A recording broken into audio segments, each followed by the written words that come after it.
এই উত্তর লেন্সের প্রধান অক্ষের ওপর যে কোনো বিন্দুতে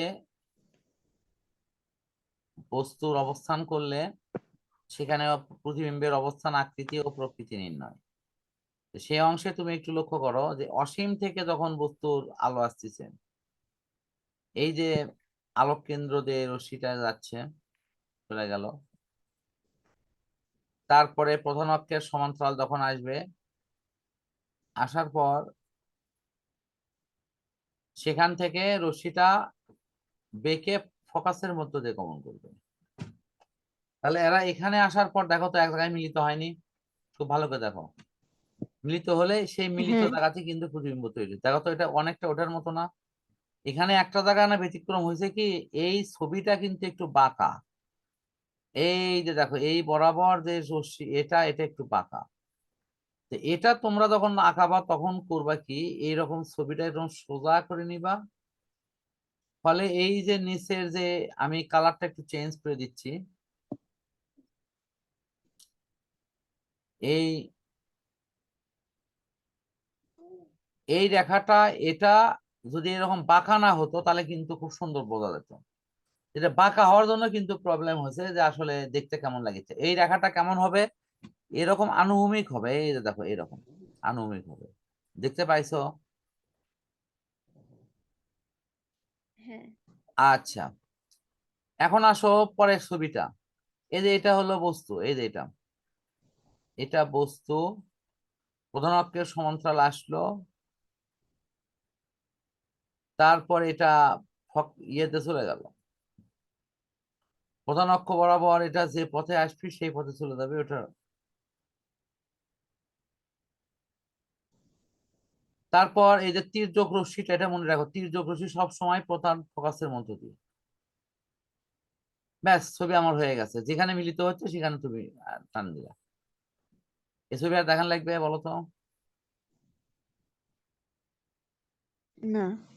আচ্ছা, আমি ভিডিও কিন্তু ইনশাল্লাহ কিছুক্ষণ পরে তোমাকে শেয়ার করে দিচ্ছি, তুমি পরে চাইলে এটি দেখতে পারবা, এখন বা সকাল যখন পারো তুমি দেখে নিও। একবার দেখে নিলেই তোমার এটা আরো ক্লিয়ার হয়ে যাবে। আমি পরের ছবিটা এঁকে দিচ্ছি, ওটার সাথে মিল করে। এটা হলো, এটা এগুলো মুছে দেই, দেওয়ার পর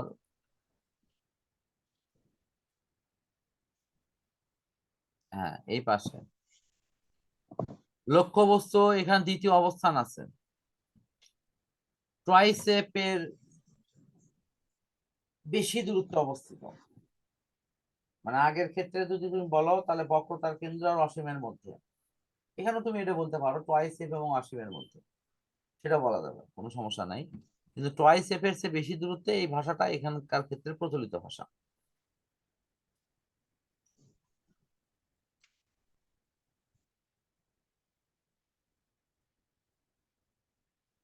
এখন দেখো এই পরের ছবিগুলোর ক্ষেত্রে,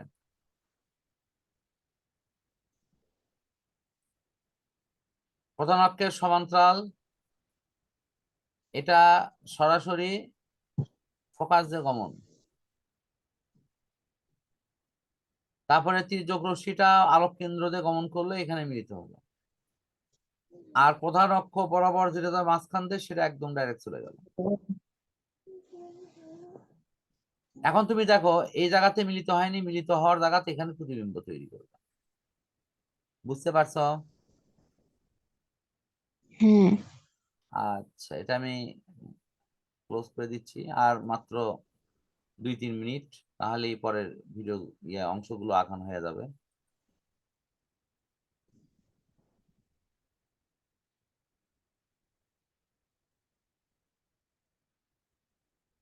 এখন দেখো ওখানে গেল হলো 2 নম্বর পর্যন্ত, আর পরবর্তী অংশগুলো তা হলো যেটা কেন্দ্রে আছে, মানে ট্রাইসেপ দূরত্বে আছে, সেই ট্রাইসেপের গুলোর ছবি কেমন হবে একটু দেখো মনে হয়।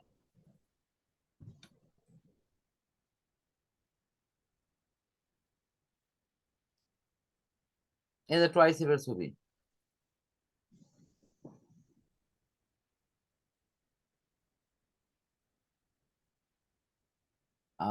এখানে আঁকাতে হবে এই বরাবর প্রধান এই যে মাথার থেকে প্রধান অক্ষের সমান্তরাল, সেখান থেকে এই ফোকাসের মধ্য দিয়ে গমন।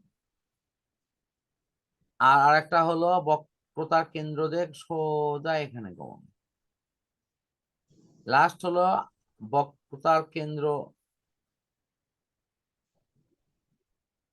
এই দিকে গমন।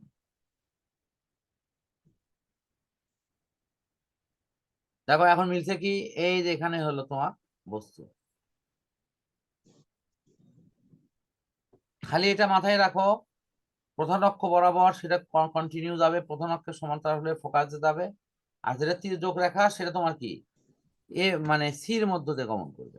কার মধ্য দিয়ে বলো তো? সি না, সরি, আলোক কেন্দ্রের মধ্য দিয়ে গমন করবে। আর আলোক কেন্দ্রের নিয়মটা কি? এটা যে পথে আসে সেই পথে চলে যায়। মনে থাকবে কি? এই দেখো তির্যক রেখাটা কিন্তু এই যে দেখো আলোক হ্যাঁ কেন্দ্রের মধ্য দিয়ে। দর্পণের সময় কি হয়েছে? এই তির্যক রেখাটা দুইটা দিয়ে গেছে। একটা হলো হয় ফোকাস দিয়ে গেছে, আর না হলে তোমার বক্রতার কেন্দ্র দিয়ে গেছে। বক্রতার কেন্দ্র দিয়ে সবচেয়ে বেশি গেছে, ফোকাস দিয়ে গেছে মাত্র একটা। মনে পড়ে কি? হ্যাঁ আচ্ছা, এরকম কম্পেয়ার করে নাও, তাহলে দেখবে খুব সহজে তুমি পারবা। এই যে অবস্থান, আকৃতি, প্রকৃতি, ওখানে কিন্তু সেম টু সেম একই জিনিস দেওয়া আছে। এই যে দেখো এখানে তুমি যখন নাম্বারিং করবা, এটা কি অসীম, এটা এক, এর মাঝখানে এটা দুই, এটা এক, এটা দুই, এটা কত? তিন। তারপরে এই যে তিন হলো। ঠিক অনুরূপ ভাবে তুমি যখন এখানে বাকি মানগুলো বসাবা, এই যে এর মাঝখানের গুলো হবে 4, এই যে এই এফ হবে কত? 5, আর এর মাঝখানে কত হবে? 6।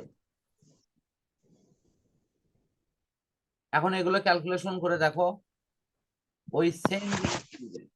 একেরটা 5-এ, দুইয়েরটা কত? 4-এ, তিনেরটা 3-এ, চারেরটা 2-এ। মনে পড়ে কি? সেম জিনিস কিন্তু। কোন পাশে বলো তো? এই যে এই পাশে, এই পাশের গুলো কিন্তু একই হবে। এটা এটা কত? 3 নম্বর। তারপর এটা কত? 6 নম্বর। এফেরটা কত? 5 নম্বর।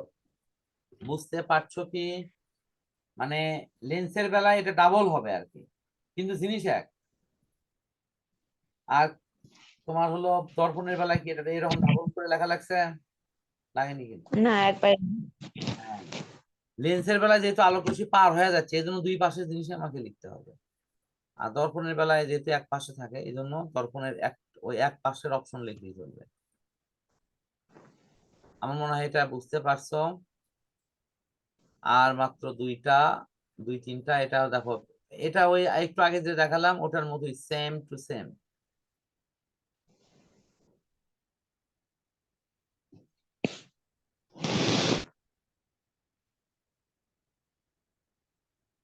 এখানে এটার ক্ষেত্রে এই যে মাথার থেকে দেখো প্রধান অক্ষের সমান্তরাল যথারীতি ফোকাস দিয়ে গমন। তারপরে এটা কি আলোক কেন্দ্রের মধ্য দিয়ে গমন। দেখো একদম মিলে গেছে, কি রকম একদম প্রধান অক্ষের সমান্তরাল।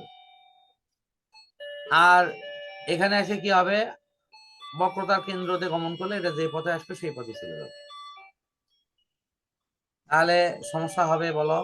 আর এটার বেলায় কি একই রকম ছবি কিন্তু, প্রধান অক্ষের সমান্তরাল যথারীতি ফোকাস দিয়ে গমন।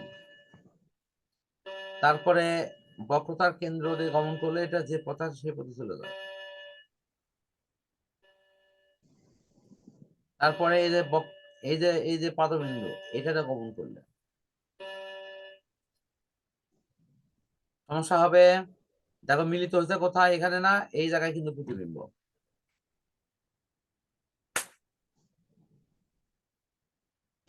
আজকে লাস্ট ছবি ছবি এখন। এগুলো বুঝতে কি প্রবলেম হচ্ছে? না এটা কিন্তু শেষ ছবি। দর্পণের বেলায় শেষ ছবি কি ছিল বলো তো? দর্পণের এটা ছিল ফোকাস এবং হলো মেরুর মাঝখানে, আর এখানে কি হবে? ফোকাস আর হলো আলোক কেন্দ্রের মধ্যে।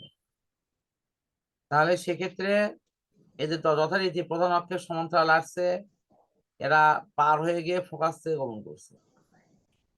আবার আর একটা তির্যক রেখা কি হয়েছে, এই প্রধান মানে আলোক কেন্দ্র বরাবর যাবে, যেহেতু তির্যক রেখা আলোক কেন্দ্র বরাবর গেলে এটি দিক পরিবর্তন করবে না, সুতরাং এটাকে আমরা উল্টো দিকে নেব। কেন উল্টো দিকে নেব? কারণ আমি যদি এই দিকে পথ বাড়াই, এরা কোনোদিনই মিলিত হবে না, এরা পথ পরস্পর থেকে বিচ্ছিন্ন হয়ে যাচ্ছে। এই জন্য পিছন দিকে যদি এদেরকে বাড়িয়ে দেই, তাহলে এরা এক জায়গায় মিলিত হবে। সেই মিলিত জায়গায় তোমার এই বস্তুটার একটা অবাস্তব প্রতিবিম্ব দর্পণের সামনে তৈরি হবে। আর দর্পণে এর ক্ষেত্রে কি হয়, পর্দার ওপর পরে উল্টা প্রতিবিম্ব তৈরি হয়, সেটাতে হলো বাস্তব। যখনই এরকম প্রতিবিম্ব তৈরি হবে যেটা সিধা অবাস্তব, ড্যাশ ড্যাশ দেওয়াই আছে, এরকম কি আঁকাতে পারবে না বলো তো? হ্যাঁ, পারবো। ঠিক আছে, আজকে তাহলে এই পর্যন্তই থাক। আর নেক্সট ইনশাল্লাহ কথা হবে, তোমার শিডিউল ধরে পরবর্তী ক্লাস ইনশাল্লাহ নেব, সমস্যা নাই।